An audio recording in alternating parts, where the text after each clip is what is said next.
There's a quiet fear that settles in when you start realizing how much of your life is shaped by not wanting to be alone. It doesn't rush in, it doesn't panic. It just becomes part of the background, like something you've learned to live around instead of question. You tell yourself this is fine, that it's better than nothing, that at least there's someone there. You move through your days with that thought gently pressed against everything you do. Not loud enough to argue with, just constant enough to guide you. You might notice it most at night, when the noise drops away and you're left with your own thoughts. The fear doesn't always sound dramatic. Sometimes it sounds practical, sensible, realistic. It asks what would happen if you left. It asks who would be there if you didn't stay. It asks how quiet your life might become. You don't feel brave here. You feel careful. You feel like you're managing something fragile, like if you look too closely, it might fall apart. So you keep going. You keep choosing what feels safer, even if it doesn't feel good. There's a low ache that comes with that.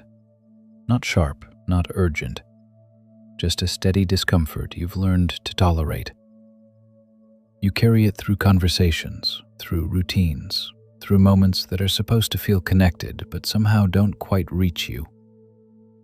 You might tell yourself you're lucky, that others have it worse, that this is just how relationships are. You remind yourself of the reasons to stay until they sound convincing enough to quiet the doubt, at least for a while. But underneath all of that, there's a simple truth you don't say out loud. You're here because the idea of being alone feels heavier than the pain of staying. And right now, you're living inside that trade-off, feeling it without trying to fix it, without knowing what comes next. You're here, inside this fear. You didn't plan to stay this long. That part matters. There was a version of you who thought this was temporary, who believed something would shift on its own if you just held on a little longer. You remember telling yourself that it would make sense eventually, that the feeling would settle, that you'd wake up one day and know without effort that you were in the right place. So you stayed. You stayed through the confusion, through the moments that didn't quite sit right but weren't bad enough to leave. You stayed because leaving felt drastic and staying felt like patience. You stayed because hope can be quiet and stubborn, and because part of you wanted your endurance to mean something. You learned how to minimize what hurt, how to explain it in softer language. You told yourself you were asking for too much, that you were sensitive, that this was just how closeness worked, a little uncomfortable, a little disappointing, but manageable if you didn't look at it too hard. There's a particular kind of fear underneath all of this. Not the fear of pain, but the fear of absence. The fear that if you let go, there will be nothing on the other side. No one waiting, no arms, no voice, just space where something used to be.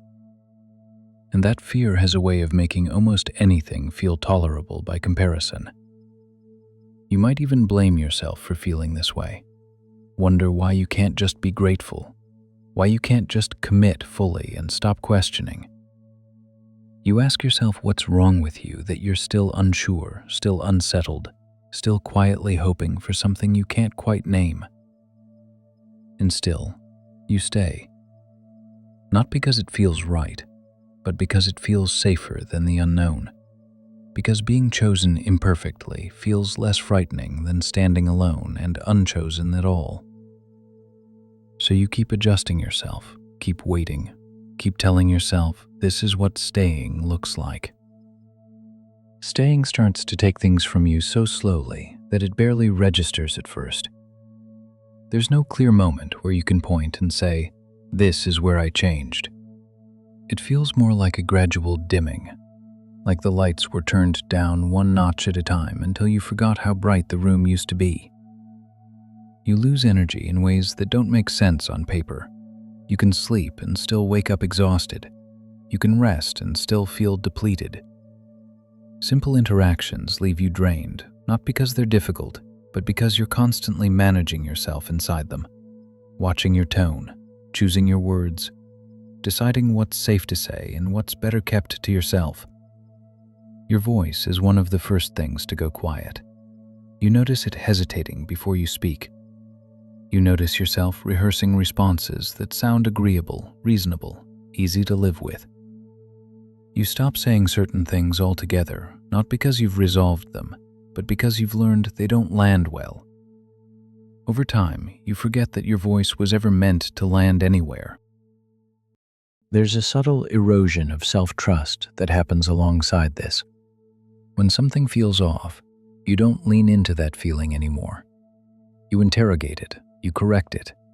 You ask yourself if you're being unfair, dramatic, difficult. You start assuming that discomfort means you're doing something wrong, not that something might actually be wrong. Loneliness becomes complicated here. You're not alone, but you're not fully accompanied either. You can be in the same room, share the same bed, live the same routines, and still feel like a part of you is doing all of this by itself. There's an inner distance that grows quietly, where your real thoughts and feelings live somewhere separate, unattended. You begin to shrink in small, almost invisible ways. You make yourself easier to be around. You lower your needs. You smooth your edges. You tell yourself this is maturity, compromise, love. But inside, something tightens, something goes still, something waits. You don't grieve this loss openly. You don't even call it a loss. You adapt, you cope. You become very good at surviving this version of your life. And that's what makes it costly.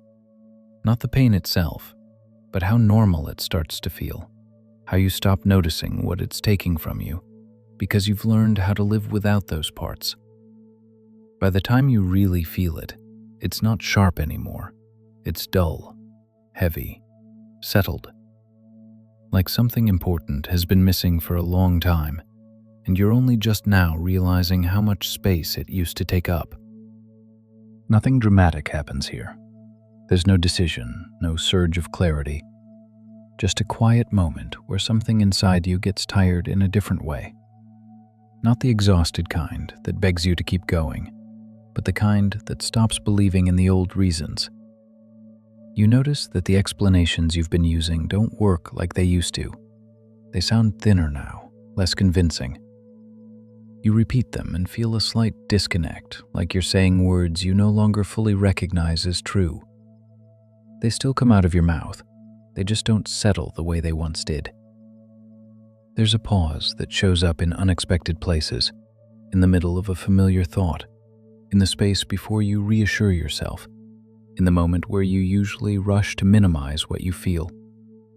Something hesitates, not loudly, just long enough to be noticed. You might feel more tired, but it's a different tired, less frantic, less desperate to fix anything. More like a quiet refusal to keep carrying the same weight in the same way. You don't know what comes next, and you're not trying to figure it out. You just know that pushing the feeling away takes more effort than letting it exist. You start noticing the loneliness more clearly, not as a threat, but as a fact. And strangely, that makes it feel less powerful. Seeing it directly takes some of its grip away. You realize that you've already been alone in important ways, even while staying. That realization doesn't comfort you, but it steadies something. There's no relief yet, no sense of freedom. Just a subtle shift in orientation. You're no longer bracing as hard. You're no longer explaining as quickly. You're allowing yourself to register what this actually feels like, without immediately trying to make it okay. This is small, almost unremarkable.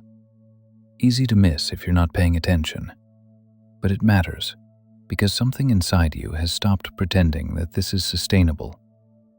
And even though nothing has changed on the outside, the inside has moved just enough to feel the difference. You don't celebrate this. You don't name it as progress. You simply notice that the old story is loosening, and you're no longer holding it together with quite the same urgency. You're still here, but it feels different than before. Not lighter exactly, just steadier.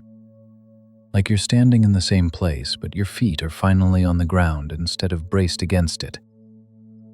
You're not rushing to decide anything. You're not rehearsing explanations in your head.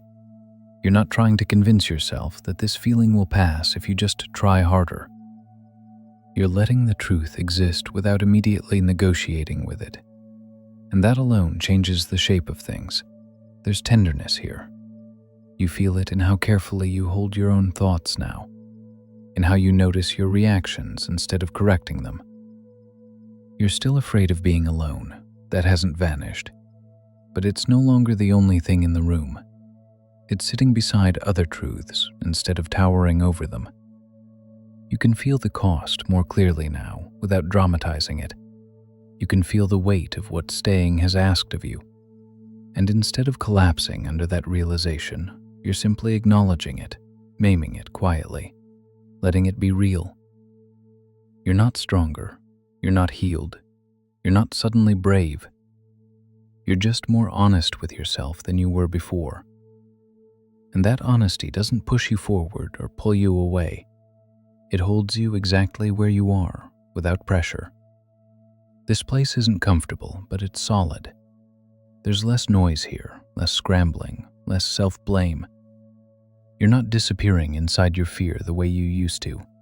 You're present with it. And that presence changes everything, even if nothing else has changed yet. This is where things are clear again.